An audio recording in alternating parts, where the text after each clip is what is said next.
Welcome to the Hands of Time. It's your boy Big John Silver. And your boy Paulie the Bull. We here talking about the biggest winners and losers of 2021. So, I mean, obviously the biggest losers in 2021 was billionaires. I mean, the rich got richer. You know what I'm saying? Jeff Bezos, Mark Zuckerberg, Elon Musk. You know what I'm saying? They got richer. Ain't much like I say. Jeff Bezos got divorced, lost half his money, then got triple that back from all of us being stuck at home and you know, quarantine and all that stuff. So, you know what I'm saying? So the winner, they're billionaires, you know what I'm saying? And those other people too, Bill Gates and all of them, you know, we can go into all that conspiracy theory stuff. But a lot of the rich got richer, and unfortunately the poor got poorer. Some of us came up a little bit on stocks too, so we got some winners too, some stock market. AMC. You know what I mean? And some other stocks, Bitcoins and things, cryptocurrency came up. So some people made a couple dollars. I would not go into that because the IRS is watching and they starting to question. So some people won, some people, you know, some people did all right. You know what I mean? I got some losers that won as well. The Paul brothers, you know what I'm saying? Jake and Logan Paul, they had a good year, you know, at the expense of boxing, but they made some money. They made boxing relevant again, but they're not fighting boxers. You know what I'm saying? They're picking the matches. But like I said, not to hate on them, they coming up off it. You know what I'm saying? They looking good. Seen that whole controversy with allegedly taking a dive. Yeah, don't know if that's how true that is, but I mean, I know he needed a paycheck. Right. So, I mean, again, they manipulated the system to get monies. You know what I'm saying? If that is true, you know what I'm saying? Unfortunately, you know, but the Paul brothers, again, I still don't know the difference between the two. And not that I'm being raised like, oh, they all look alike. No, I just don't care. Like, I don't know them to. I know one of them apparently is like really athletic and actually really trying to do that as a real thing. Yeah. Like a YouTube promoting. Right. Money kind of I just, like I said, if they show me both, I'll be like, Logan, Jake. From what I understand, one of them is actually fighting real boxers though. Not like name brand, but like. Trying to get into it. But the money is bigger on fighting like MMA fighters or celebrities. And, you know, so I don't remember who fought who. Nate Robinson got knocked out. You know, like, but hey, like I said, they getting big paychecks off of it. Making your bread.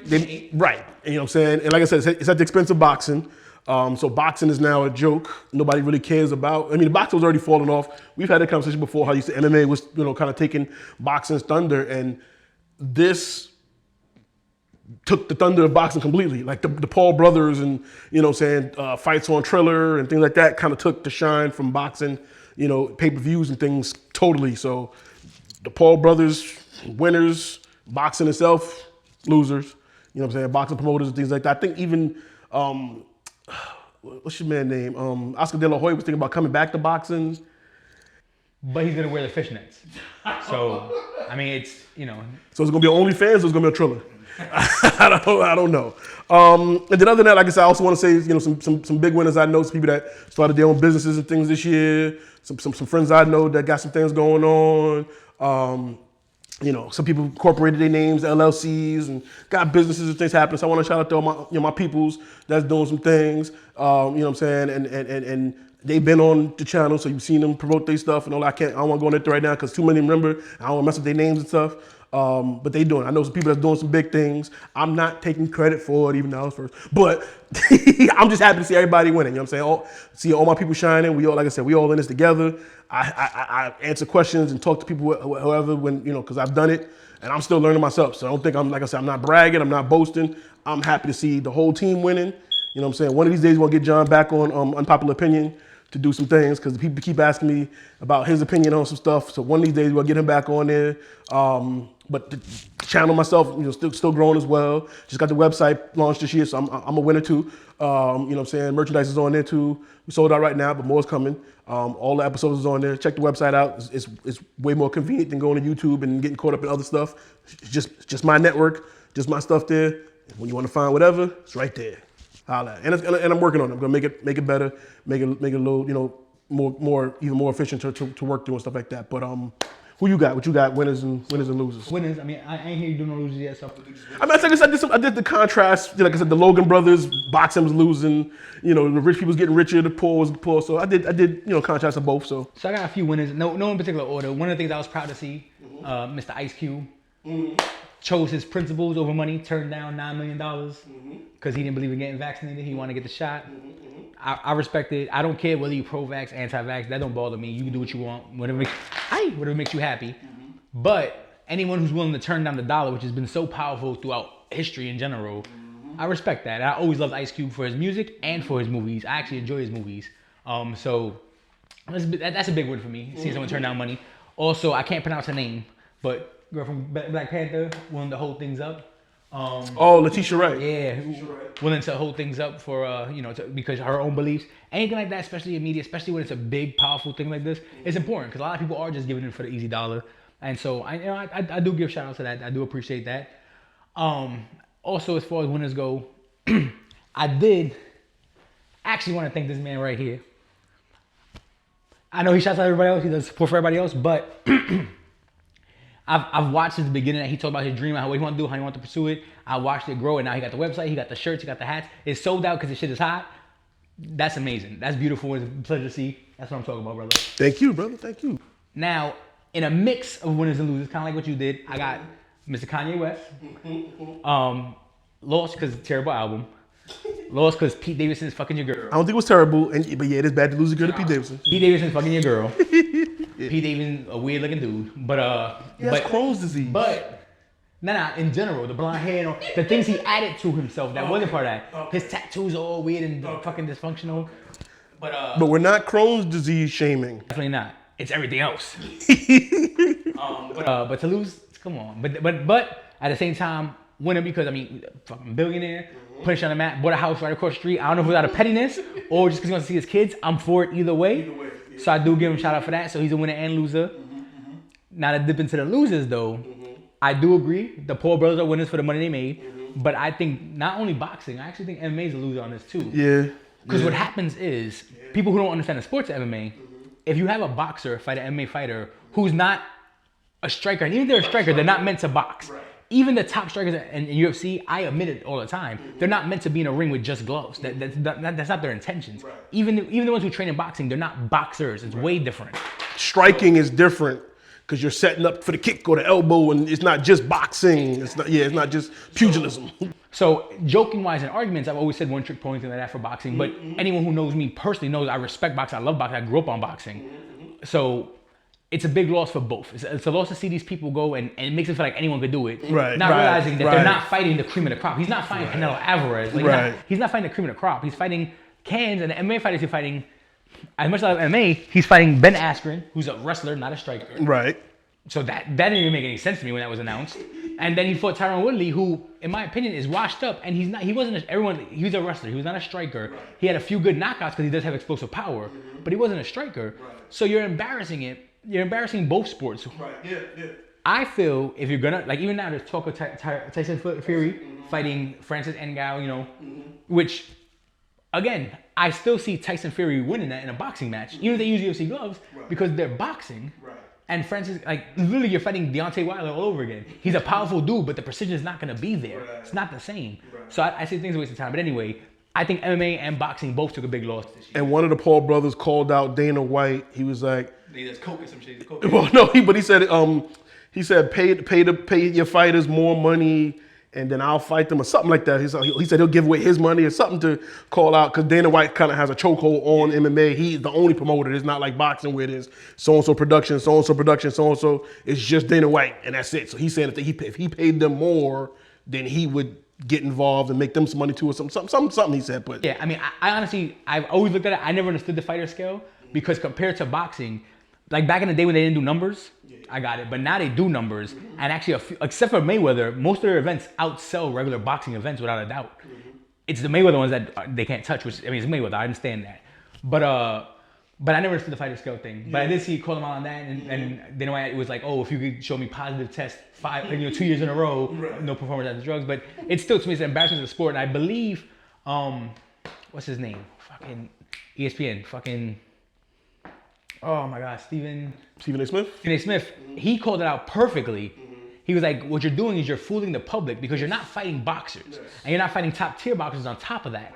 So if right now, if I have basic training in boxing and then I fight a Can who never fought before and I knock him out, that doesn't make me a boxer. Right. That doesn't make me a boxer. Right. So I do agree with that, and I'm glad he called out because he's making both sports look bad, in my opinion. Yeah. And the fact that we're allowing this and we're getting entertained by it, People are paying for it. I'm happy that it did 65,000. That is terrible. I feel like we could definitely get 65,000 on this motherfucker. Like that is terrible. That like. So I'm happy it failed as far as pay-per-view goes because it's just embarrassing to the sport. So that's a big embarrassment for me. I think that's terrible. And then me personally, as a fan, money was still made.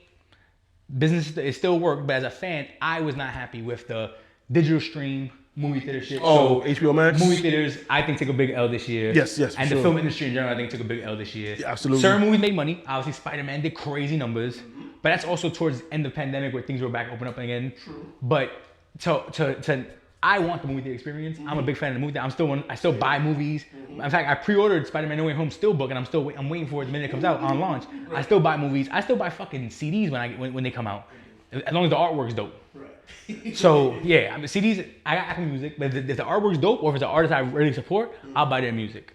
I'll buy that physical copy. But so I thought that was a big loser to me. Yeah. I'm glad that they realized that themselves. Yes. And because now they're speaking, no, that same day release shit won't be anymore. They're still gonna do exclusives for the theater. And they cut the theatrical runs down to, I believe, 45 days. So they're finding a happy medium because they know some people don't want to go still. So they're like, okay, we're going to only have this movie exclusive to theaters for 45 days, and then it'll be on your streaming service or what have you. So but even that's with certain movies. You know, there's still like certain movies like a Spider-Man. They're like, nah, we're gonna keep that running because people still going to see it. So we're gonna keep that going a little longer. But the minimum I think is like 45 days. If the movie starts to die down, they're like, okay, move it to the streaming service now. So they're trying to make that where production company, everybody's happy. Movie theaters still get a little money out of this, and then the people, because some of the actors too get incentives, like Black Widow, Scarlett Johansson, because they did that same day and day release. She lost out on some incentives and bonuses of what would have been made at box office first week because of what they did. So she settled and she won out of court. So, and then to lean into that, I don't want to say winner or loser because I'm still learning about it as it is. Like I've asked you, I've asked Otto, and I've done a bunch of research trying to learn about it itself. But I'm scared as someone who dabbles in art. I wouldn't consider myself an artist when it comes to actual painting and drawing, but I do enjoy painting and drawing. But I have friends who are artists. I am a little nervous with the NFT thing going on. One, because it does look to me like things are going digital versus physical copies like movies and everything else that I love. Basically all the arts, music, movies, now fucking actual art. But you're also losing the artisticness. It's literally like I see some of the NFTs going, and right now like 3 of the most popular ones. One is a rhino, one is a crackhead looking guy, and one is a monkey. And it's literally the same painting, and they just add earrings, add a jersey. But like I'm not. Art is art. Art is subjective. Right. Everyone has different. So I'm not saying it's not art. Right. I'm saying that it destroys originality, and that actually scares me a little bit. And like you said, to your point too, you touched on that it's digital. So it's like even with movies and music right now, we don't physically own any of the music in the movies. You know what I'm saying? You got Apple Music until you buy the CD, but streaming the song, if your service gets cut, your Wi-Fi's down or whatever, you don't have any access to your music. Same thing with your movies. Oh, you watching movies in your crib, storm happens, internet's down. Yeah, we can't watch nothing. Like, you know what I'm saying? Unless you have the physical DVDs. You're like, oh, I'm glad John collects movies. Yeah, you know what I'm saying? So we're losing out a lot on the physicalness of having something. We don't own anything. We're leasing everything. We're leasing and borrowing. We're paying a monthly fee for access to a catalog instead of paying to physically own. So even like going to your point with the NFTs, it's still new, you know what I'm saying? It's still, there's money to be made in it, there's crypto and all that stuff, but yeah, you don't physically own the art. So now you gotta make sure you keep it in your wallet, your crypto wallet, make sure your phone is active, make sure your phone is charged, make sure you have a service signal to get to it. You have to still download what's yours, technically. You know what I'm saying? Like, oh, look at my art. Hold on, let me charge my phone real quick. Let me go. And like I said, I'm a big fan of art. Me myself, I have bought art pieces from artists at things like Comic Con, but also artists that I know, artists that I see stuff online. Like, you know, that's a dope piece, and I'll pay the money for the art pieces to physically own it and hang it up in my home because I love art. So seeing the other day, I'm not happy with it personally. And then the last loss for me kind of leads into the NFT thing as well. I worry that these people have never seen Wally because the way they're going into this metaverse thing, I started watching. One, there's already a lawsuit for sexual harassment in the metaverse. Bananas. There's already jobs. There's a casino in the metaverse that's hiring actual people to work an hourly wage to run the games at the casino. Like, if you guys never seen Wally, Wally is a documentary. 100% Wally is a documentary. I mean, if you didn't see Wally, The Matrix, there's so many movies that's like, dude, we should not be plugging in to these things. Not to this extent. Like, it's crazy, but I'm seeing this and like, it's definitely scary. It's definitely scary. I'm still someone that likes to go outside. I like to go to the movies. I like to go social things to chill. I like to go hiking. I like to go out. I like to go out into the world. I don't want to, like, it's crazy the way we're going, and to me it's a big loss for humans, a big win for technology. Plus, my own little crazy mind. I believe in the Skynet Terminator theory, like iRobot theory, like absolutely, iRobot, like that shit is real. Blame the movies, but Black Mirror and all that, but we going there. They had two robots that they actually had to shut down because they developed their own language and we're talking about ways to destroy it. They destroyed it? Yeah, I remember that. These niggas started communicating with each other and growing and learning, and it was Ultron. Like, it was, They created their own language that you couldn't understand, and they had to shut them down. Like, Could they realize what the movies always say, like, the only way to save humanity is to start from scratch. Because too many people to try to teach, to change their minds and all that. It's like, all right, wipe them out, keep two. Adam and Eve theory, you know what I'm saying? And that's what the robots, it's great. Can we add gas prices to losing? Oh, absolutely. Anybody with cars, it's still going up. To get down here today, it was $70 to fill my tank. $70 to fill my tank. Yeah, that's part of it. Yeah.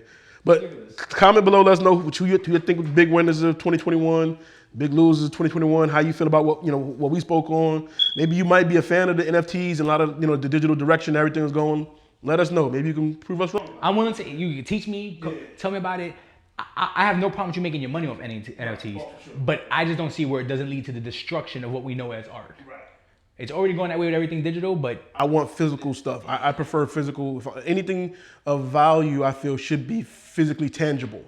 I need it to be an actual, physical piece of an asset. Hold it, grasp it. Hang it on a wall in a frame. Yeah. Fucking dust it.